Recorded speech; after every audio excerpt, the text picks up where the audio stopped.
Good evening. You're now tuned in to Red Frequency TV, the station where the signal is weak, but the stories are real. Tonight's broadcast comes from someone who experienced something they still can't explain.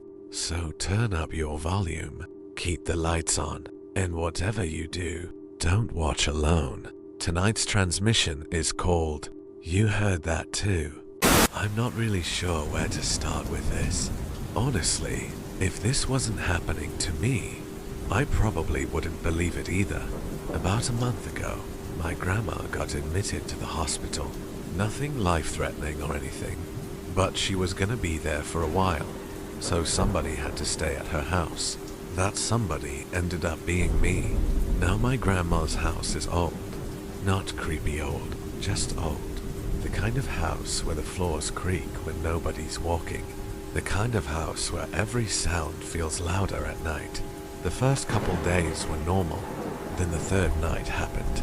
I remember looking at my phone before I went to sleep. It was 2:13 in the morning. I know that because I checked the time right before putting my phone on the charger. A few minutes later, I woke up to somebody whispering, "Hey." My eyes opened immediately. The voice sounded close, real close. Like somebody was standing right next to my bed. I sat up and looked around. Nothing. Nobody. I checked the hallway. Every room. The bathroom. The kitchen. The front door was still locked. Every window was shut. There was nobody in that house except me. Eventually, I convinced myself I imagined it. Maybe I was half asleep. Maybe I dreamed it. So I went back to bed. I closed my eyes. And right as I started drifting off, I heard it again. This time it wasn't next to me. It was coming from the hallway. Hey, I froze. I ain't gonna lie. Every hair on my body stood up when I heard it the second time. Hey, this time it definitely came from the hallway, not my room, not outside, the hallway. I grabbed my phone and turned the flashlight on. The whole house was dead silent. No TV, no traffic outside, nothing. Just me standing there staring into a dark hallway. I kept telling myself there had to be an explanation. Maybe it was a neighbor. Maybe somebody left a TV on somewhere. Maybe I was just tired. So I walked into the hallway, slow, trying not to make any noise. The voice didn't say anything else. The house was completely quiet. I checked every room again. Still nothing. Eventually I went back to bed, but I barely slept the rest of the night. The next morning I called my cousin. At first I was laughing about it. I was like, "Bro, I think I'm losing my mind." He asked me what happened, so I told him. I told him about hearing somebody whisper. I told him about the hallway. I told him everything. Then he got quiet, like real quiet. A few seconds passed. Then he asked me one question. What did it sound like? I said, just some dude saying hey.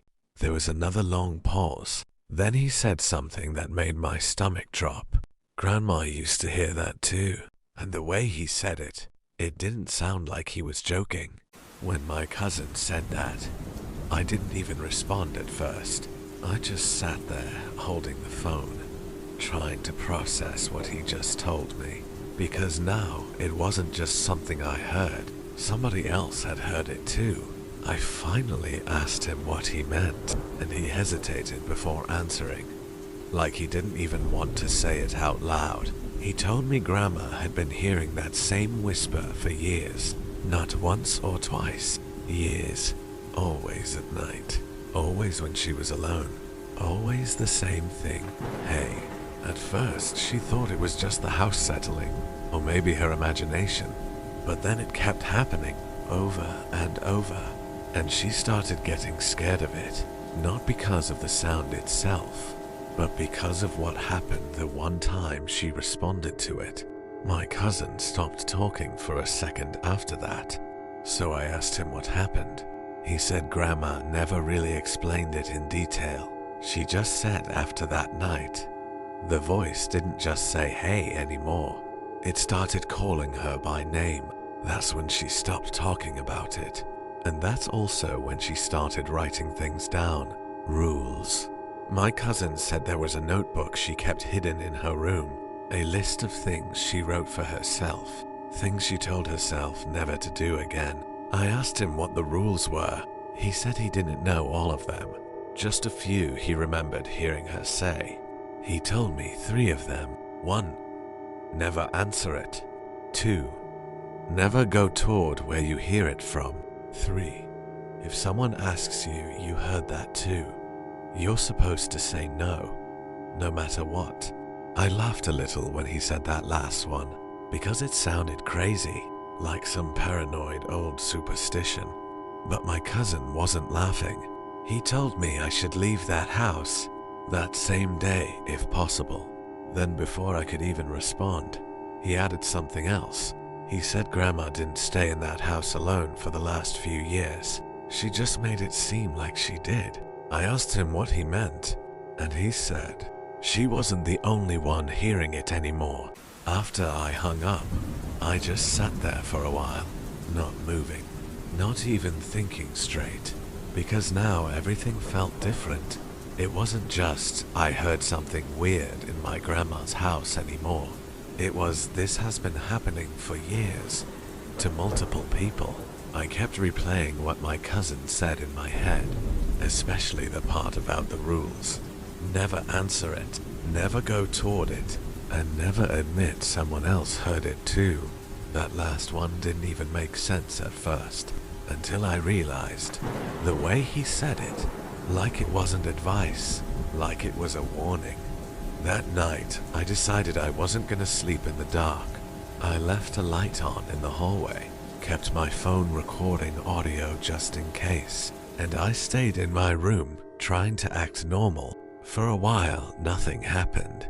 No sounds, no footsteps, nothing. I even started thinking maybe it was all just some family fear passed down over nothing. But then, it hit 2:13 a.m. again. Same time, same exact feeling, like the house itself changed. The air got heavier, and I heard it, Marcus. My whole body went cold, because nobody had said my name in that house since I got there. I sat up slowly, listening, waiting, and then it came again, closer this time. Marcus, come here. It wasn't coming from one direction anymore. It sounded like it was everywhere at once. Downstairs, the hallway, right outside my room. I didn't move. I didn't breathe right. I just sat there staring at my bedroom door, and then my phone buzzed. I looked down. The recording had stopped on its own, but when I checked it, there was already audio saved, and I hadn't touched anything. I pressed play. At first it was just silence. Then I heard my own breathing, sleeping. Then the whisper came through the speaker, but underneath it, there was another voice, barely audible, like it was right next to the mic. It said, "Don't let him answer." And right after that, my bedroom door handle turned, slow, like somebody was testing it. The door handle moved, slowly, not enough to open the door, just enough for me to know somebody was touching it. I couldn't move. I was staring at it while that recording was still playing in my hand. The whisper had already stopped. The house was completely silent again.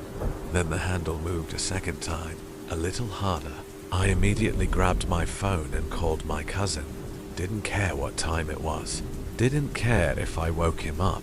The second he answered, I told him somebody was outside my room. He didn't even ask any questions. He just said, "Don't open that door."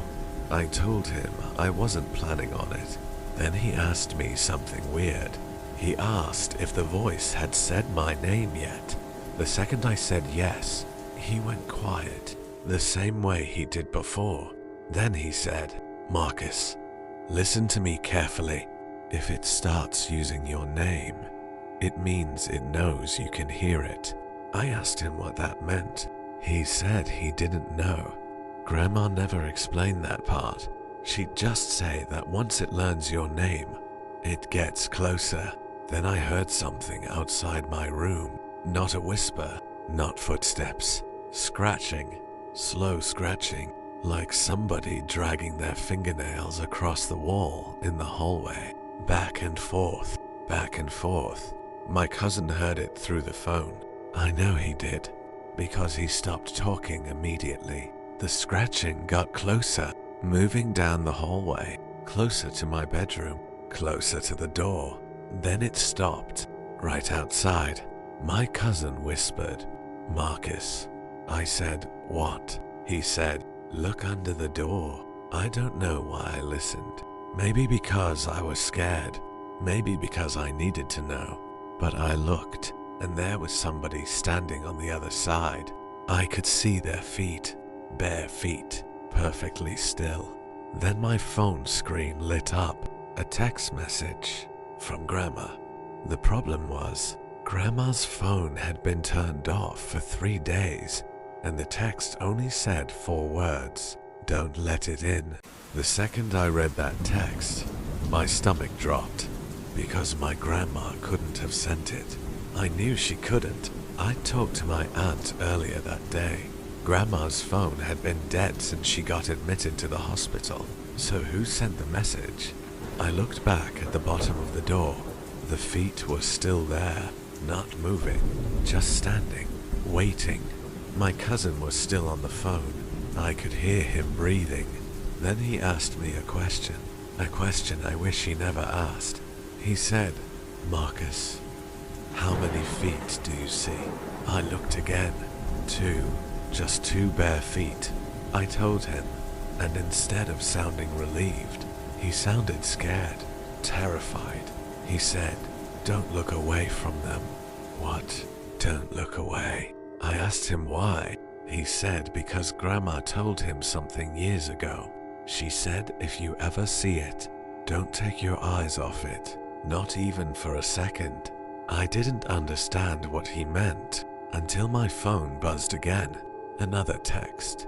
Same number, same contact. Grandma. I looked down. Just for a second. Maybe 1 second. 2 at most. Then I looked back at the door. The feet were gone. My heart damn near stopped. I jumped up and backed away from the door.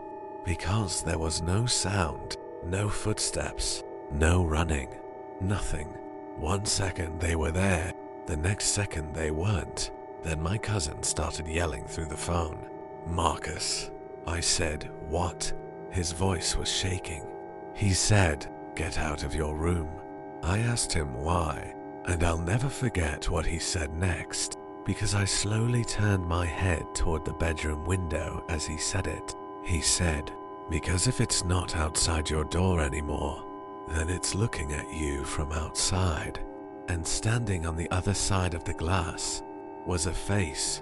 The second it whispered "thank you" in my ear, I ran. I don't mean I walked fast. I don't mean I tried to stay calm. I ran. Straight out of my room. Straight down the hallway. Didn't care what was in the house anymore. I just wanted out. I grabbed my keys off the kitchen counter and bolted for the front door. The whole time I felt it behind me, not touching me, not chasing me, just following. Slowly, like it already knew I wasn't getting away.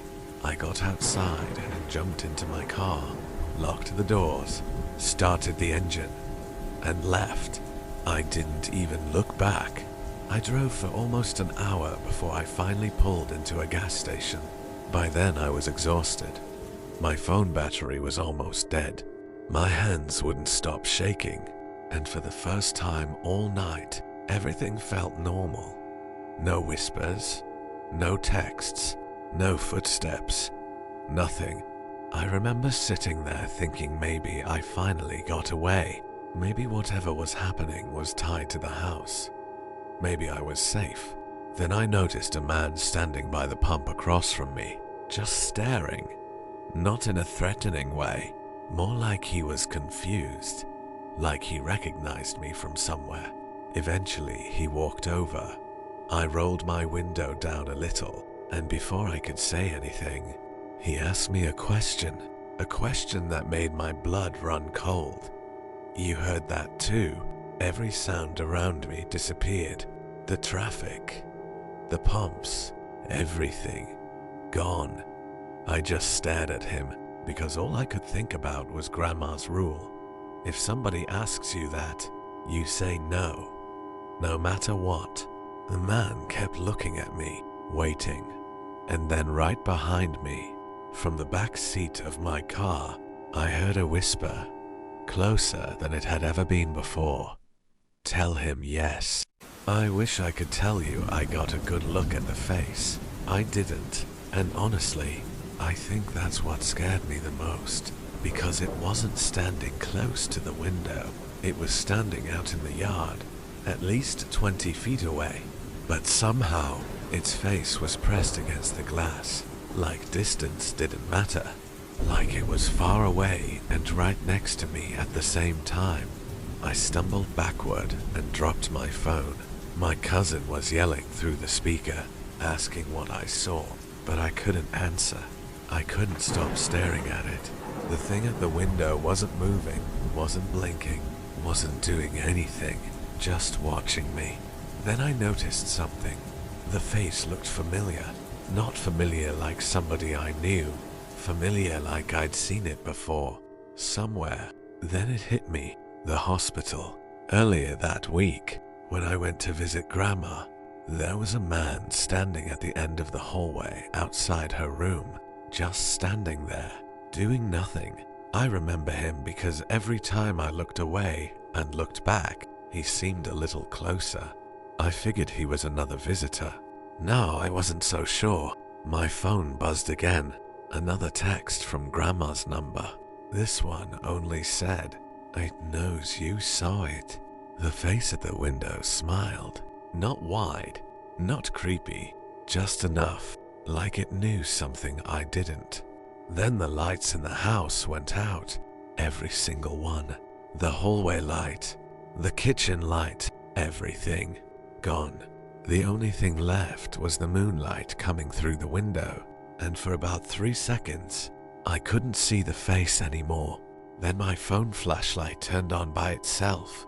The beam hit the window. The face was gone, but written across the outside of the glass was a message. 4 words, written from the outside, in something dark, something thick, something wet. I heard you too. And right as I read it, I heard a whisper, not outside, not in the hallway, not downstairs, right next to my ear. Thank you. The whisper came from my back seat, not outside the car, not somewhere nearby, inside, right behind me. Tell him yes. I swear my heart stopped. I looked in the rearview mirror, nothing, just the empty back seat, but I could still feel it. That feeling somebody gets when they know they're not alone. The man at the gas pump was still standing there, waiting, watching me, waiting for an answer. You heard that too? He asked again. I remembered every rule Grandma had written down, every warning my cousin gave me, every weird thing that had happened since that first whisper. And for the first time, I finally listened. I looked the man dead in his eyes and said, no. The second I said it, his entire expression changed. Not angry, not confused, relieved, like I'd just saved both of us from something. He nodded once, then immediately turned around and walked away, fast, like he didn't want to be anywhere near me. That's when my phone rang. My cousin. The second I answered, he asked where I was. I told him. Then he said something that made my stomach drop. Marcus. Grandma woke up. I almost slammed on the brakes, because according to the doctors, she wasn't supposed to wake up yet.